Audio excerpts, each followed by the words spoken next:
نحن واقفون والزمان يمر بنا؟ الأحداث سرعات فهمتوا، سرعات زبتوا، أدتوا كذا، عاد حيصير؟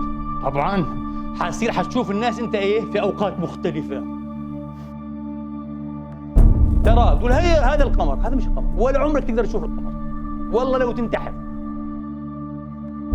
وبما إنه المكان وأبعاد المكان مضفور بها ومعها ماذا؟ بعد الزمان. نرى الماضي، إحنا بنشوف الماضي، قاعدين بنشوف الماضي، بنشوف صور.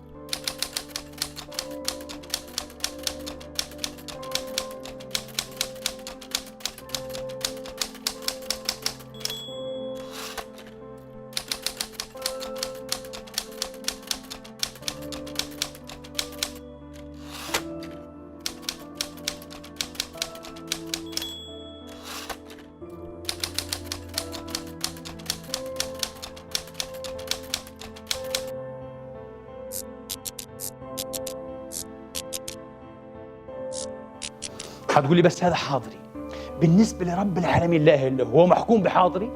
أنا بقول لك النجوم غير محكومة بحاضرك، ولا الكائنات الدقيقة والجسيمات محكومة بحاضرك، وهناك حواضر. هتقول لي رب العزة نفسه، ما احنا سؤالنا على القضاء والقدر ومخير ومسير. السؤال على فكرة أصبح بالنسبة لي في العصر هذا بليد، أصبح سؤالا بليدا ويطرح ببلادة ويجاب عنه بأبلد. احنا اليوم نتعاطى مع هذه المسائل كبشرية في مستويات مختلفة تماما. فكي من كتبك الحمراء والزرقاء والصفراء تاعت انتهى. احنا مستوى أخرى، البشرية توصلت لمستويات مختلفة تماما. الزمان يجري، ايش الزمان يجري؟ هذا كلام فارغ، ما فيش زمان يجري. تعرف ليه؟ انت لما تقول لي الزمان يجري بتفترض انه في مجرى لا زمني. ما ينفعش يسير فيه الزمن، هذا كذب، ما فيش منه. هتقول لي مظبوط والله. إذن حتى تعبير أن الزمان يجري تعبير فارغ. لذلك كبار العقول تساءلت وقالوا ليت شعري، قال أحدهم ليت شعري، هل نحن واقفون والزمان يمر بنا؟ الأحداث أم أن الزمان واقف ونحن نمر به؟ إحنا بنمر بالأحداث، يعني الوعي، يعني الحقيقة، حقيقة الوعي الإنساني. إذن ما تقول لي الزمان يجري وخط الزمان وخط الزمان، ما في شيء اسمه خط زمان في الواقع. وزمان يجري، مش هيك المسألة بالمرة. بس نيوتن كان هيك متوقع إنه الزمان هذه حقيقة موضوعية مطلقة، ولذلك الزمن هنا هو هناك، هو في آخر الكون في أي مكان نفسه. أجا طبعا أينشتاين بعد جماعة مهدوا له، قال هذا كلام فارغ، وفعلا هذا كلام فارغ تماما. تعرفوا ليش يا أخواني؟ واحد، لو كان الزمن حقيقة مطلقة إذا يمكن أن تتحدث عن تزامن، عن آنية، تقول في هذه اللحظة من تاريخ الكون. ما فيش كلمات، ما فيش لحظة من تاريخ الكون، هذا كلام فارغ. ما فيش لحظة في تاريخ الكون. تعرف ليه؟ في لحظات كثيرة جدا جدا، كل منها بتعود إلى نظام إسنادي مرجع مختلف عن الثاني. بدليل أنت الآن حين ترامق السماء، يعني ترامق السماء بعينيك، تقريبا أنت لا ترى أي شيء في الحاضر، أنت ترى ماضي السماء باستمرار. فما تقول لي أنا وياها في لحظة واحدة، أبدا، لحظتها غير لحظتك تماما. حنوضحها. احنا بنشوف كل شيء عبر ماذا؟ عبر الضوء. إذا فيش ضوء بالكامل تصير عتمة ليلة، ما بنشوفش ولا حاجة، ولا مش صحيح؟ ضوء بالمطلق ما فيه، مش حنشوف. إذن بالضوء بنشوف. إذن الزمن اللي بيستغرق الضوء من الجسم اللي أنا شايفه حتى يصل إلى عيني، هذا الزمن معتبر مهم، ولا مش صحيح؟ طبعا. كويس. أنت الآن، وذكرت هذا قبل هذا، تبعد عني مترا، تقول أنا بشوف أبو المتر زي أبو العشرة. صح، عمليا هيك وعمليا، بس نظريا المفروض الذي يبتعد عنك، يجلس أمامك أو يقف أمامك قبالتك على مبعدة متر، المفروض أنك تراه بعد كم؟ سهل، قلت لك كيف. 300,000 كيلو متر في الثانية، حول الأمتار 300 مليون متر في الثانية، يعني بعد 1 على 300 مليون من الثانية بشوفه. واللي يبعد عني مترين تحت جزئين من 300 مليون جزء من الثانية حشوفه، واللي بيبعد 10 أمتار بعد 10 على 300 مليون من الثانية بشوفه. أقول لي بس أنا بشوفهم في نفس الوقت. طبعا عارف ليه؟ جهازك العصبي، قدرات اللي الله أعطاك إياها ما عندهاش قدرة، غير مهيئة غير لائقة أن ترصد هذه إيش؟ الفروقات السريعة. مخك بيشتغل سريع جدا زي الإلكترون اللي بلف 40 ألف تريليون لفة في الثانية. لو الله خلق مخك يشتغل والخلايا العصبية عندك والمشابك والليفة العصبية يعني السينابس والألياف العصبية والتفاعلات في المشابك سيروتونين ودوبامين وأسيتيلكولين تشتغل كلها بالسرعات هذه، سرعات فيمتو، سرعات زبتو، أتو كذا. عارف حيصير؟ طبعا حتشوف الناس انت ايه في اوقات مختلفة. حشوف هذا قبل هذا بكم؟ كما قلنا إذا المسافة بينهم متر، حشوف هذا قبل هذاك بواحد على 300 مليون من الثانية، وحرصد هذا وحعرف وأقول يا أخي هذا متأخر، هذا بعيد، هذا يبتعد عني كذا. بس إحنا مش مخلوقين هيك، ربنا قادر كان يخلقنا زي هيك ونلتقط هذه الأشياء. بس نبسطها تبسيط أكثر. إيش هو؟ أنت الآن القمر ترى تقول هذا القمر، هذا مش القمر، ولا عمرك تقدر تشوف القمر والله لو تنتحر. ليش؟ أنت بتشوف صورته دائما، بتشوف الماضي تبعه. ليش؟ لأنه ابتعد عنك 400 ألف كيلو متر، يعني تقريبا ثانية وثلث الثانية. أنت دائما بتشوف القمر بعد ثانية وثلث الثانية، بتشوف صورته اللي قبل ثانية وثلث الثانية. وطبعا في الثانية وثلث الثانية بيكون هو إيش؟ تحرك، صح؟ أنت دائما بتشوف صورة. نفسي أشوف القمر نفسه والله ما تقدر، زي ما قلت لك تنتحر كذا تيأس مش حتشوفه. ربك هيك، الإنسان هو هكذا يا حرام، محاط به، ضعيف. حتقول لي في شغلة أصعب، الشمس تبعد عني 150 مليون كيلو متر. عمرك ما بتشوفها إلا بعد 8 دقائق ونصف. تخيل، هذه الشمس والله ما هي الشمس، هذه صورتها قبل 8 دقائق ونص. إيش رأيك؟ حتقول لي والشعرى اليمانية وأنه إيه؟ هو رب الشعرى. واحد يقول لي ليش الله اقسم بها؟ ليش قال عفوا؟ ليش اخبر انه رب الشعر؟ طب هو رب الشعر ورب الجوزاء ورب سهيل ورب حتى ايه؟ الدب الاكبر والدب الاصغر، ليش الشعرى؟ لانه كثير قدستها. موضوع ثاني هذا، انثروبولوجيا. قدسوا الشعرى ونسبوا لها اشياء ولها علاقه بالزراعه وكذا. الله قال لهم لا الشعرى هذه نجم من نجومي وانا ربها، مثل ما انا رب الشمس والقمر وكل السماء. ما تعبدوها وما تغتروا بها. سيريس سيريس هذه كم تبعد عنا؟ 8.6 سنة ضوئية. يعني القمر ثانية وثلث الثانية. يعني تقول يا الله بكون وصلت الصورة تاعت القمر، بس صورة من الماضي. الشمس 8 دقائق ونصف تقريبا، قول 8 دقائق. طيب وهذه السيريس الشعرى اليمانية ما قلت لك تبعد عندك 8.6 سنة. فأنت كل ما تشوف الشعرى اليمانية كانوا بيعبدوها هم كانوا. لو الشعرى هذه ثابتة، مع عشان إبراهيم قال لهم لا أحب إيه؟ الآفلين، لا أحب الآفلين، الذي يأفل ويزول ويبقى منه إيش فقط أن إلوجن أو وهم أو صورة. لا أعبده ليه؟ أنا بدي الحاضر، ما يكون من نجوى 3 إلا هو رابع، وما يكون من إيه؟ ولا 5 إلا هو سادسهم، ولا أدنى من ذلك ولا أكثر إلا هو معهم أينما كانوا. يا الله، هذا البعبد اللي عنده حضور بريزنس حقيقي دائما. طبعا هذا من أقرب النجوم إلينا، الشعرى اليمانية سيريس من أقرب النجوم، أقل من 9 سنوات بيجينا، غير الشمس طبعا، الشمس هي الأقرب على، لكن هذا بعد الشمس من الأقرب. بعدين تجينا أقرب مجرة جالاكسي أندروميدا المرأة المسلسلة، تبعد عنا 2 مليون سنة. 2 مليون سنة، كويس. إذن يا إخواني، نحن الآن حين نرامق السماء هكذا لا نرى كواكبها ونجومها ومجراتها، إنما نرى ماذا؟ طيب صورها، نرى الماضي. إحنا بنشوف الماضي، قاعدين بنشوف الماضي، بنشوف صور. الحاضر تبعها هارب منا أصلا، هو هارب دائما الحاضر، وهارب من لا يمكن نشوفه تماما، مثل حتى في الأرض. فإحنا بنقدر نشوف الماضي، بتشوفه، وبنقدر نسمع الماضي كمان. إيش رأيك؟ تقدر تسمع الماضي من غير ما تسجله طبعا. تقول لي بسجله؟ لا، تسمع الماضي نفسه في الهواء نفسه. كيف طيب؟ سهلة. أنت الآن بتعرف سرعة الصوت كم؟ 340 متر في الثانية. غلبان هذا سلحفاة هذا الصوت.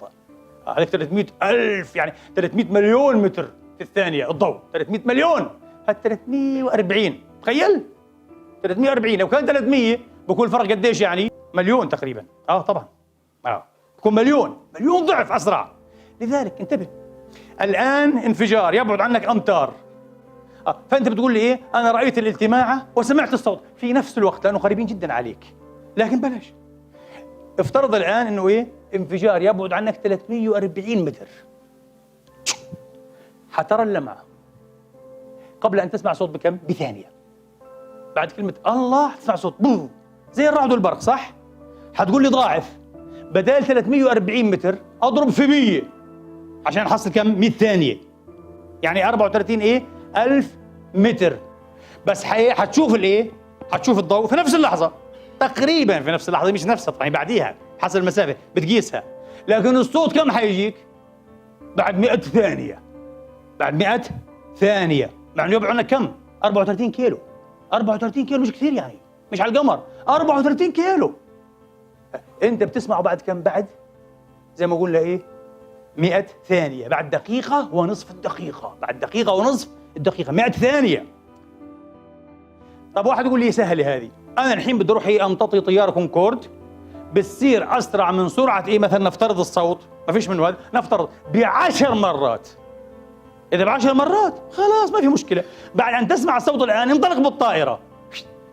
انطلق، حتى لو انطلقت إيه؟ ثانية واحدة.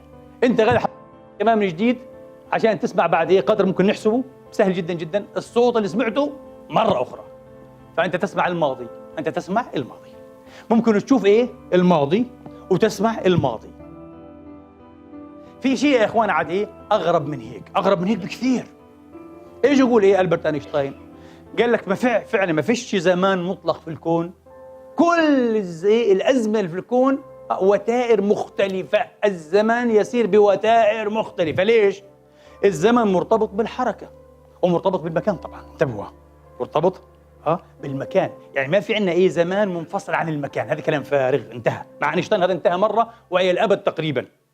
الوجود كما ندرسه ونشهده هو متصل من الزمان والمكان. نوضح لك فيها شيء، كيف؟ طيب أنا أقول لك، أنت الآن ببساطة تجلس في هذا المسجد،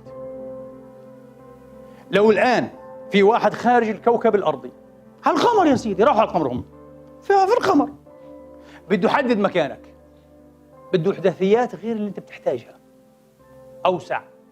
ليش؟ هذه الإحداثيات حتأخذ في اعتبارها الأرض نفسها، وهي تدور حول ماذا؟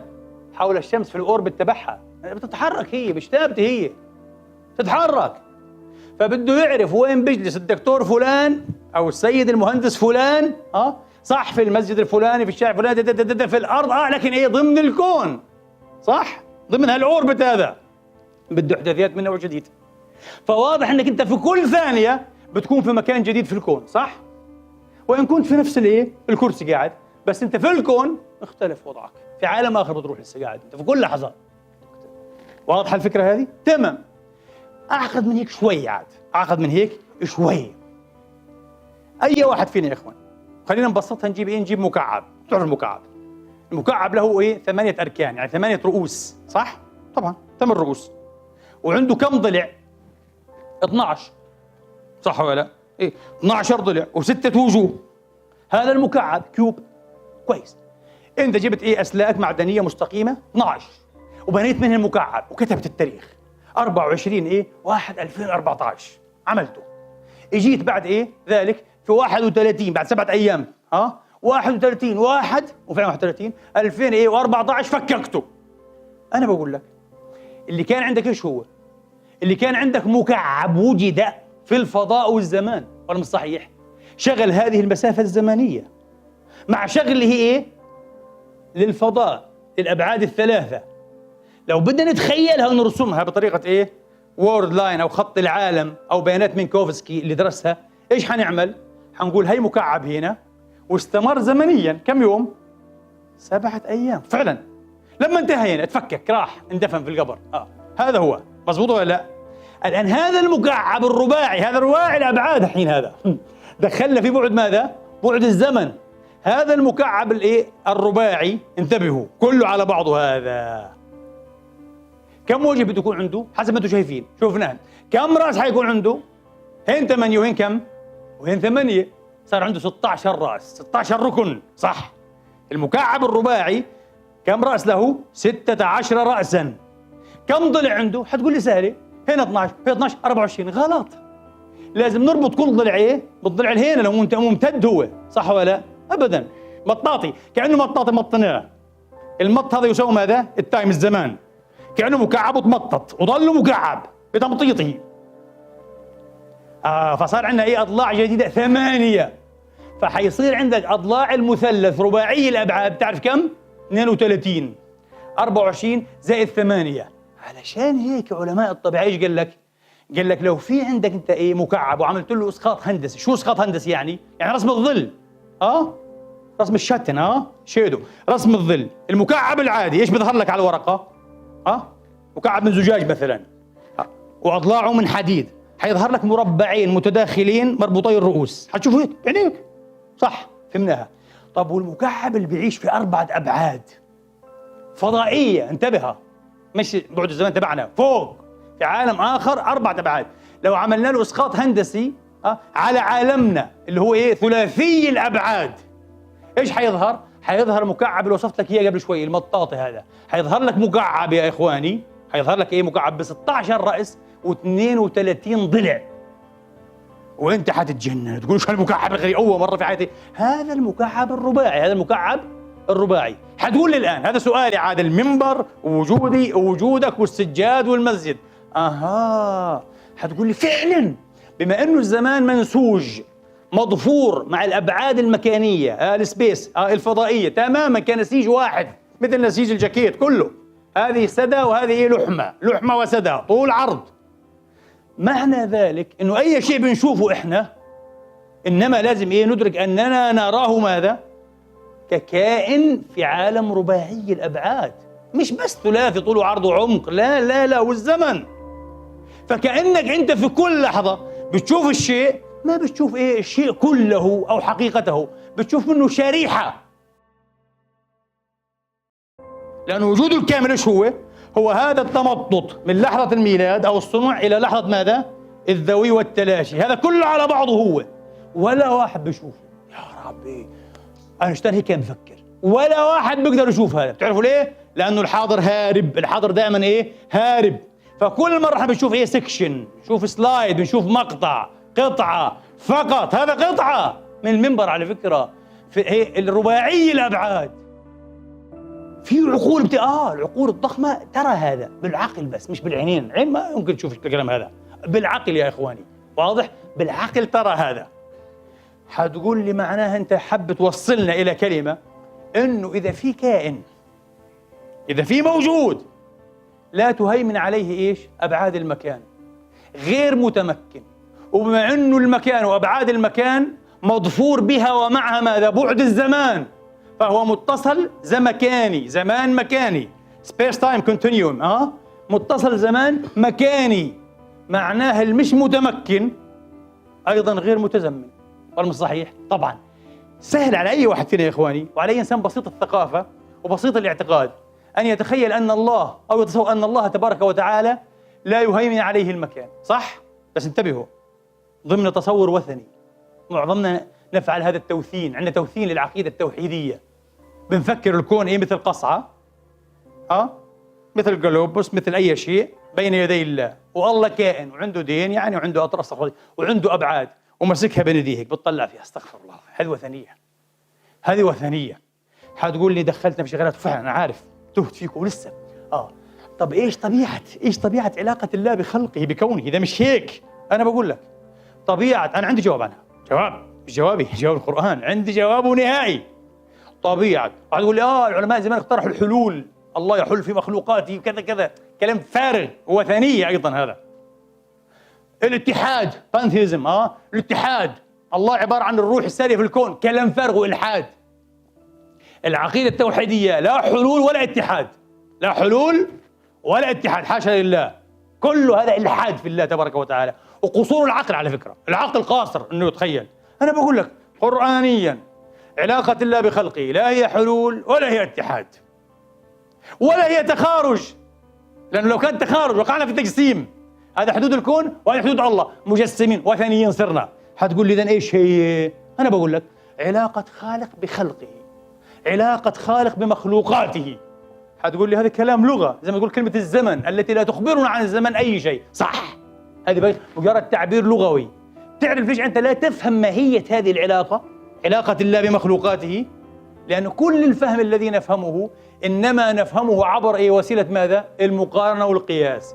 لو كان عندنا، أستغفر الله العظيم، وفرض المحال ليس بمحال وهذا من أمحل المحال، لكن لو كان عندنا 3 4 أو 30 أو 300 ولا زي الهنديين الهنادكة 300 مليون إله، استغفر الله العظيم، وطبعا لابد، هذا محال، لابد يحكي كل منها ماذا؟ حقيقة الإله الواحد المتفرد اللي ما فيش منه التناقض، دخلنا في التناقض وهذا كلام كله كلام فارغ. لكن لو على افتراض لو كان عندك مثل هذه الآلهة يا إخواني، وبعدين بدك تقيس عليها وتقول أنا حقدر أفهم طبيعة علاقة الله وغيب الغيوب بالمقارنة والقياس، ما فيش شيء، لأن هل من خالق غير الله؟ ما فيش إلا خالق واحد. ولذلك أنت حتفهم أن علاقته بمخلوقاته علاقة خالق بالمخلوقات يحكمها المبدأ القرآني: ليس كمثله شيء، لم يكن له كفوا أحد، لا إله إلا هو، في كل شيء، في أسمائه وصفاته وذاته، وتسكت وخلص، ولن تفقه ولن تفهم، لا أنا ولا أنت ولا أكبر واحد.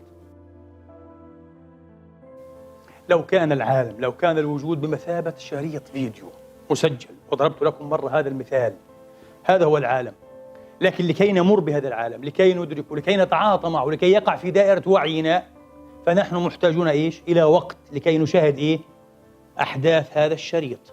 هذا الشريط أيها الإخوة ينتهي في ساعة، ينتهي في 60 دقيقة، في 3600 ثانية، بحسب ما نظم المخترع والمصنع صاحب النظرية هذا الجهاز، هذه التقنية، وبما يوائم أيضا قدرات الإنسان الحسية والإدراكية، بحيث يشاهد الأحداث في تتابع مقبول زمنيا، صحيح؟ ليس في تتابع أسرع ولا أبطأ، هذا الذي يحدث فعلا. لذلك الحركة المسجلة في التلفزيون في السينما تقريبا تكون مثل الحركة في الواقع تماما، يعني تأخذ نفس الفترة الزمنية في المشي في كذا. جميل. لنفترض الآن أن الله أنزل مخلوقا آخر، أو أعاد إعداد أحد البشر، أحد بني آدم، لكي يدرك تتابع هذا الشريط بسرعة مضاعفة تساوي 3600 ضعف من إدراكنا نحن، صح؟ نحن قلنا ممكن يكون ملايين الملايين كمان، لكن لا، 3600. ما الذي سيحدث؟ حيجيب هذا المخلوق، هذا الشريط، نفترض أن عنده جهاز يستطيع أن يقرأ بهذه السرعة، وسيشاهد الفيلم كاملا ويعي كل أحداثه في كم؟ في ثانية، لأنه الساعة 60 دقيقة، و60 في 60 3600، وأنا عندي سرعة مضاعفة كم؟ 3600. أنت بتحتاج إلى 3600 ثانية، 60 دقيقة، ساعة عشان تشوف الفيلم الفيديو، صح؟ وتفهمه. أنا بحتاج كم؟ ثانية واحدة، صح؟ ولذلك ما سيعد في حقك أنت ماذا؟ مستقبلا، بس أنت ما شفتوش مستقبل، الأحداث لسه غير، في حقي أصبح ماذا؟ أصبح ماضيا، من زمان شفته، من زمان. إيش المسألتين؟ السرعة، فارق السرعة، وعي أسرع، قدرة على ملاحقة الحوادث أسرع، تستطيع أن تمخر عباب ماذا؟ عباب المستقبل. دخلت في المستقبل، أنت لسه في الماضي بالنسبة لي، أنت ماضي بالنسبة لي. واضح يا إخواني؟